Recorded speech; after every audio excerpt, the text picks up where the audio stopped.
कहानी की शुरुआत में हम दो भाई बहन को देखते हैं जो सैन डिएगो जा रहे होते हैं। भाई का नाम कैल होता है और बहन का नाम बेकी होता है। बेकी प्रेग्नेंट होती है। रास्ते में बेकी को उल्टी जैसा महसूस होता है, इसलिए वह गाड़ी रुकवाती है और बाहर आकर उल्टी करती है। तभी उन्हें सड़क के पास घास के मैदान से किसी के बचाओ बचाओ करके चिल्लाने की आवाज आती है। बेकी पूछती है कि वहाँ कोई है क्या। अंदर से आवाज आती है कि मदद करो, मैं यहाँ फंसा हुआ हूँ। दोनों मदद करने का फैसला करते हैं। जब कैल गाड़ी पार्क करने जाता है तब बेकी फिर से आवाज देती है और पूछती है कि क्या वह उसे सुन सकता है। अंदर से एक लड़का जवाब देता है कि हाँ, वह सुन सकता है और वह कई दिनों से यहाँ फंसा हुआ है। तभी एक महिला की आवाज आती है जो उस लड़के को रॉबिन कहकर चुप रहने को कहती है। यह सब सुनकर बेकी को बहुत अजीब लगता है। बिना वक्त गंवाए कैल घास के मैदान में चला जाता है और बेकी भी उसके पीछे पीछे अंदर चली जाती है। बेकी 911 पर कॉल करके मदद मांगने की कोशिश कर रही होती है, लेकिन अचानक सिग्नल चला जाता है। इसके बाद दोनों अलग अलग दिशा में चलकर रास्ता ढूंढने लगते हैं। कैल जोर जोर से बेकी को आवाज देता है। बेकी बताती है कि उसने 911 पर कॉल करने की कोशिश किया था, लेकिन सिग्नल नहीं मिला, इसलिए वह चाहती है कि कैल कॉल करे। कैल कहता है कि उसके पास कुछ भी नहीं है,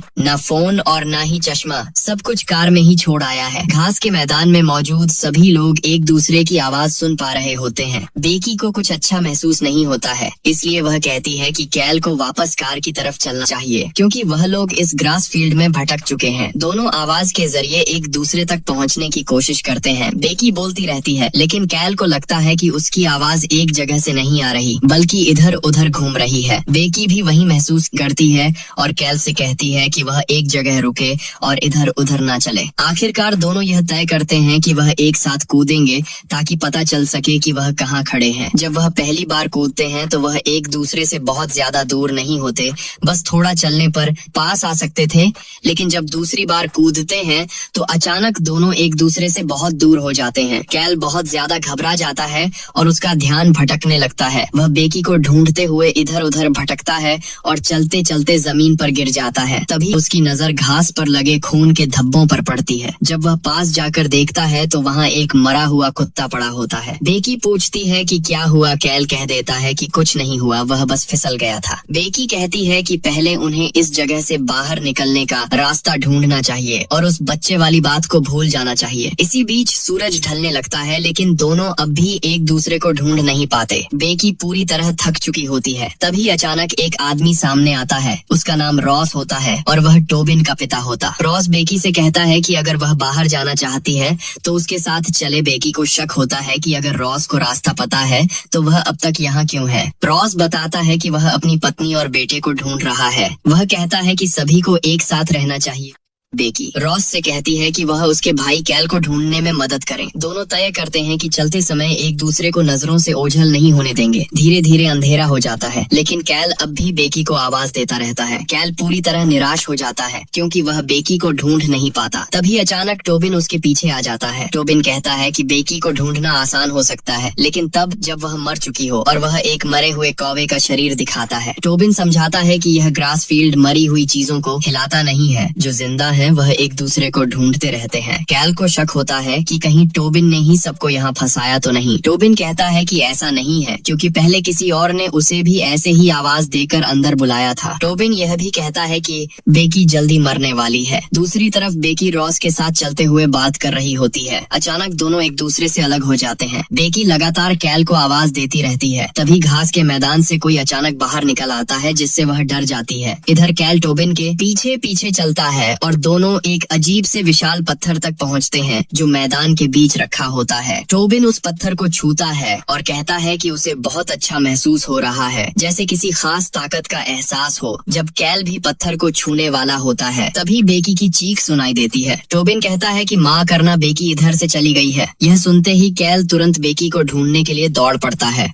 बेकी का बॉयफ्रेंड ट्रेविस दोनों भाई बहन को ढूंढने निकलता है, लेकिन किसी को भी उनका पता नहीं चलता। तभी ट्रेविस एक चर्च के पास से गुजरता है और उसे कैल की कार खड़ी हुई दिखती है। वह कार चेक करता है और देखता है कि उस पर बहुत ज्यादा धूल जमी है, जैसे वह काफी समय से वहीं खड़ी हो। ट्रेविस चर्च के अंदर जाता है, लेकिन वहाँ कोई नहीं मिलता। बाहर आते समय उसे सड़क पर बेकी की नोटबुक गिरी हुई मिलती है। इससे उसे लगता है कि दोनों शायद ग्रास फील्ड के अंदर चले गए हो।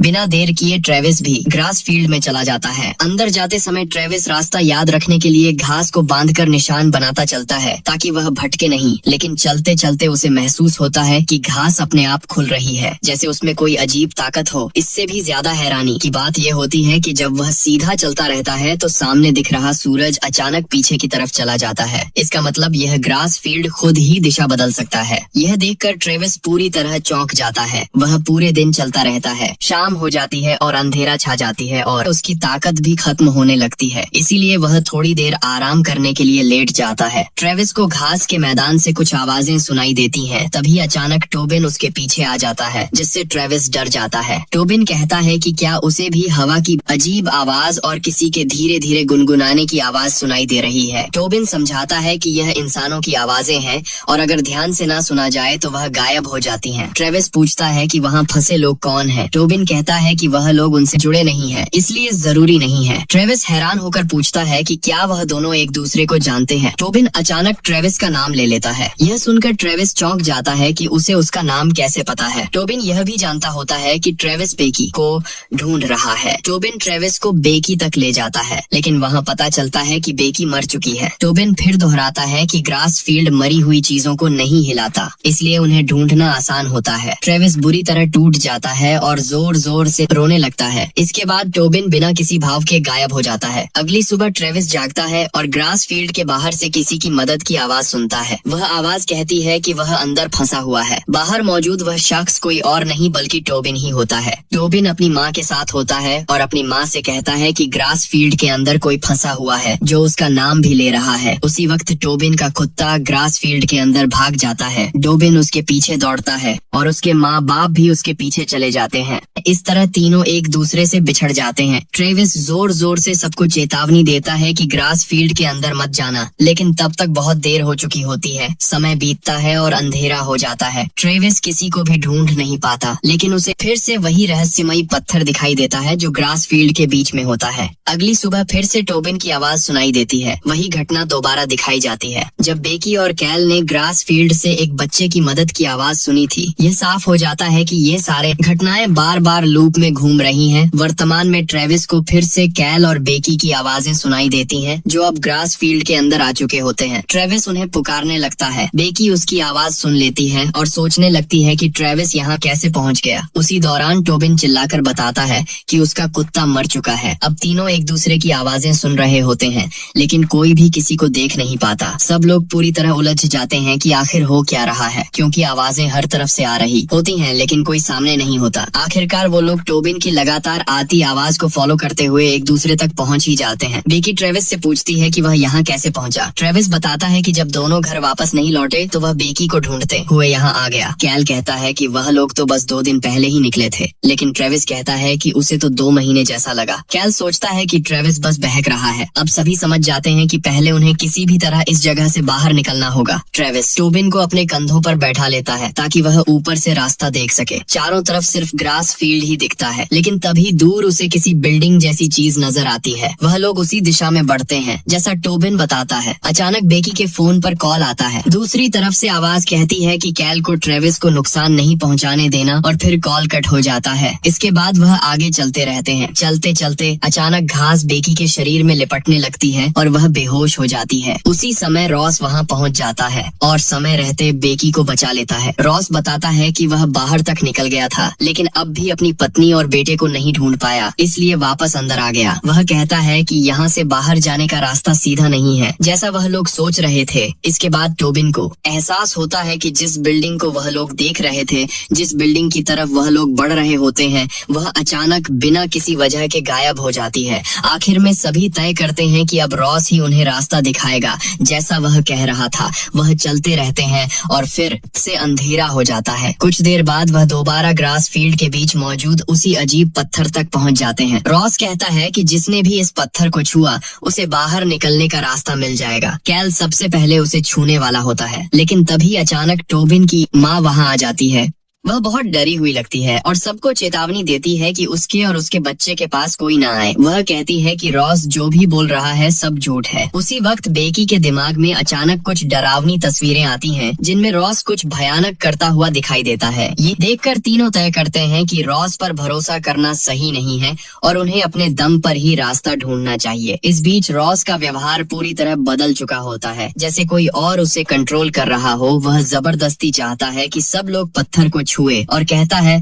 कि तभी सब कुछ समझ आएगा। ट्रेविस अब उसकी बातें और सहन नहीं कर पाता और रॉस पर हमला कर देता है, लेकिन ट्रेविस उससे लड़ नहीं पाता। उसी दौरान रॉस की पत्नी भागने की कोशिश करती है, लेकिन रॉस उसे पकड़ लेता है और बेरहमी से मार देता है। सब लोग पूरी तरह सदमे में आ जाते हैं। ट्रेविस जल्दी से सबको वहाँ से भागने के लिए कहता है और वह लोग किसी तरह जान बचाकर भाग निकलते हैं। भागते समय अचानक टोबिन का कुत्ता फड़ी सामने आ जाता है। किसी को समझ नहीं आता कि किस तरफ जाना है, इसलिए सब फड़ी के पीछे पीछे दौड़ते हैं। फड़ी उन्हें एक बोलिंग एली तक ले आता है और सभी लोग अंदर छिप जाते हैं। अब सब लोग उलझन में होते हैं कि आगे क्या करें। कैल गुस्से में ट्रेविस को दोष देने लगता है कि उसी की वजह से वह सब इस मुसीबत में फंसे हैं। इसी बात पर दोनों के बीच बहस बढ़ जाती है और हाथापाई तक पहुंच जाती है। उसी दौरान रॉस भी वहां तक पहुंच जाता है, जिससे सब लोग डरकर बोलिंग एली की छत पर भाग जाते हैं। छत पर ट्रेविस बताता है कि जब वह कार से आ रहा था तब उसने यह बिल्डिंग सड़क से देखी। बेकी कहती है कि जिस चर्च के पास उन्होंने कार खड़ी की थी वह भी दूसरी तरफ बहुत पास ही है। सबको एहसास होता है कि अगर वह दोबारा ग्रास फील्ड में उतरे तो सब कुछ फिर से शुरू हो जाएगा। तभी ट्रेविस नीचे फड़ी को देखता है। फड़ी एक छोटे से ग्रास पैच में घुसता और अचानक गायब हो जाता है। अगले ही पल वह चर्च वाली सड़क पर दिखाई देता है। ट्रेविस को लगता है कि शायद ग्रास फील्ड में कोई रास्ता या छेद है जिससे बाहर निकला जा सकता है। ट्रेविस का पैर फिसल जाता है और वह नीचे गिरने ही वाला होता है, लेकिन कैल उसे समय पर पकड़ लेता है। तभी अचानक कैल के कान में कोई अजीब फुसफुसाहट सुनाई देती है। कैल हाथ छोड़ देता है और ट्रेविस नीचे गिर जाता है। ये सब टोबिन देख लेता है। उसी वक्त रॉस भी ऊपर पहुंच जाता है, इसीलिए सभी नीचे की तरफ भागने लगते हैं। टोबिन बिना रुके आगे दौड़ता है। बेकी को समझ नहीं आता कि ट्रेविस कहाँ चला गया और उसे शक होता है कि कहीं कैल ने उसके साथ कुछ तो नहीं किया। इसी उलझन में सब लोग अलग अलग दिशाओं में बिखर जाते हैं। कैल का सामना रॉस से हो जाता है। रॉस कहता है कि वह जानता है कैल क्या सोच रहा है। अगर वह दाएं की जगह बाएं मुड़ता तो शायद बच जाता, लेकिन उसने बार बार रास्ता बदला और फिर भी उसी जगह लौट आया। रॉस कहता है कि इस ग्रास फील्ड में हर बार फैसला लिया जाता है और हर फैसला उसे उसी के पास वापस ले आता है।